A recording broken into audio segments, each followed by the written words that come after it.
This is the best of the week on Relevant Radio. All right, let's where are we? Let's go to letters. All right, let me see what I got. I got a lot of letters here. All right. Father, I go to adoration of the local church once a week when they have it. Each time a woman comes in with her mother. After a few minutes, she goes up to the tabernacle, opens the door, removes some of the hosts, and puts them in a pyx. I don't know how many she takes. Sometimes she gives one to her mother, and sometimes not. Last week, she had another woman with her, and I showed her how to do it. No, this does sound a little odd.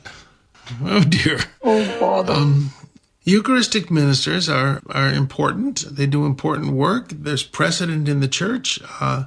In a certain sense, St. Tarcisius was a Eucharistic minister, bringing Holy Communion to those who were in prison because he was a kid and could get in without any questions asked, and he was killed for his defense of the Holy Eucharist.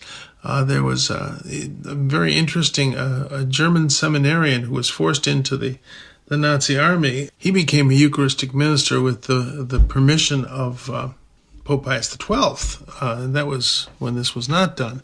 So Eucharistic ministers have precedent in the church. The problem is you really need to... The whole symbolism of the Eucharist is, I don't take it myself, I give it. The idea of it used to be trendy to pass around the paten with the host on it. You take a host. That's very inappropriate. It's something that's given.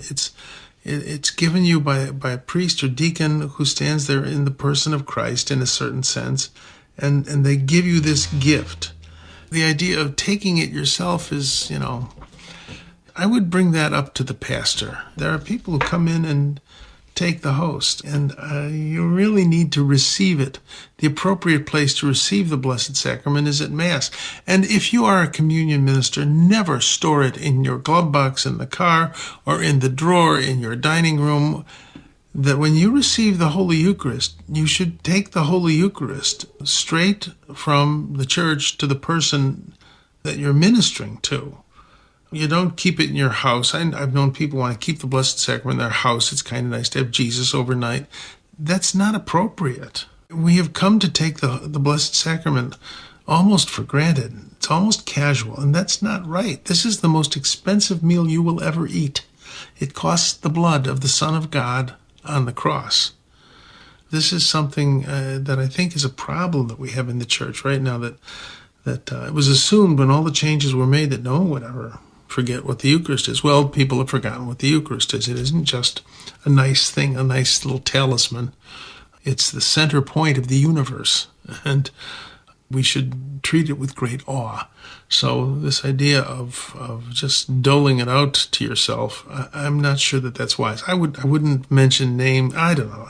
It's important enough that you ask the pastor, and the pastor might say, "Oh, I told her to do that because I'm too busy," and that's a shame. But well, it's not her fault. Then we the clergy will be answerable.